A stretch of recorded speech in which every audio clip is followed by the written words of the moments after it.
ঝালকাঠিতে truck, autorickshaw ও private কারের ত্রিমুখী সংঘর্ষে বুধবার প্রাণ হারিয়েছেন ১৪ জন।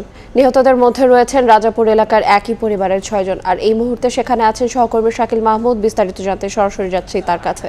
শাকিল, দেখুন, এই মুহূর্তে আমি আছি ঝালকাঠির উত্তর সাউথপুর এলাকায় এবং এই এলাকাটা জুড়ে কিন্তু একটা শোকাবহ পরিবেশ বিরাজ করছে। আমরা যখন একেবারে সকালে এখানে আসি তখন এখানে এসেই দেখতে পেলাম যে পুরো গ্রামবাসী কিন্তু এখানে এসে একত্রিত হয়েছে। কারণ আপনারা জানেন যে গতকাল যে দুর্ঘটনাটি ঘটেছে ঝালকাঠিতে, সেখানে যে ১৪ জন নিহত হয়েছে, সেই ১৪ জনের মধ্যে যাত্রী ছিল, এরা সবাই আসলে সেই প্রাইভেট কারেরই যাত্রী ছিল।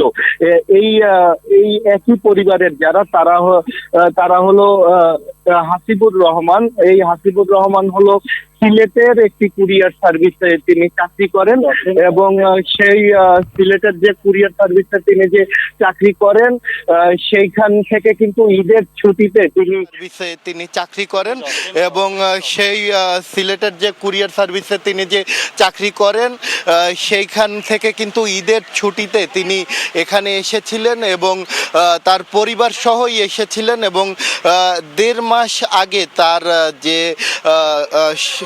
শালিকা আছে তার কিন্তু বিয়ে হয় বিমান বাহিনীর যে কর্মকর্তা আছে ইমরান তার সাথে, এবং সেই ইমরানকে বরিশাল বদলি করা হয়েছিল এবং তাদের জন্যই মূলত এখান থেকে তারা গাড়িতে করে প্রাইভেট কারে করে কিন্তু বরিশালের উদ্দেশ্যে যাচ্ছিল যে নতুন বাসা ভাড়া নিবে।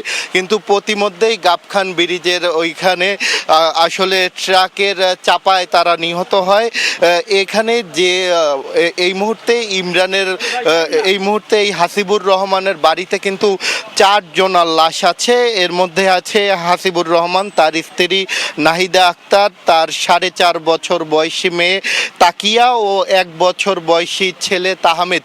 তাদের লাশ কিন্তু এখানে আছে। এছাড়া তার যে শালিকা আছে এবং তার যে হাজবেন্ড আছে তাদের লাশ কিন্তু আছে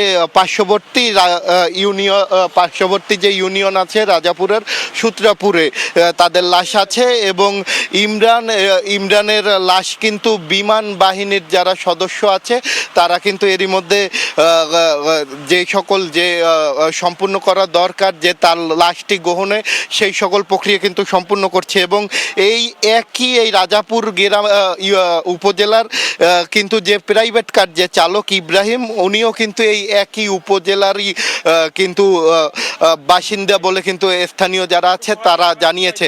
এখানে দেখছেন যে আসলে যে ৪ জনের লাশ দাফনের জন্য কিন্তু আসলে এখানে কবর খোঁড়া হচ্ছে। আমরা দেখছি যে একদম ফজরের নামাজের পর থেকেই কিন্তু তারা আসলে এখানে কবর খোঁড়ার কাজে লেগে গিয়েছে এবং এলাকাবাসীরাও কিন্তু এখানে ভিড় করছে। এখানে আমরা দেখছি যে আজ সকাল ১০টায় কিন্তু এখানে আসলে জানাজার নামাজ হবে এবং এই নামাজ শেষে তাদের কিন্তু দাফন করা হবে বলে কিন্তু পরিবার জানিয়েছে। এছাড়া এরই মধ্যে কিন্তু দুর্ঘটনায় নিহত যে ১৪ জন তাদের সবার লাশই কিন্তু হস্তান্তর করা হয়েছে বলে কিন্তু আমাদেরকে নিশ্চিত করেছে জেলা প্রশাসন, এবং যারা নিহত হয়েছে তাদের পরিবারকে ৫ লাখ টাকা করে দেয়া হবে এবং যারা আহত হয়েছে তাদেরকে কিন্তু ১ লাখ টাকা করে কিন্তু দেয়া হবে বলে জানিয়েছে জেলা প্রশাসন থেকে আমাদেরকে। এই ছিল আমার কাছে থাকা এখন পর্যন্ত সবশেষ সংবাদ। সরাসরি যুক্ত ছিলাম ঝালকাঠি থেকে।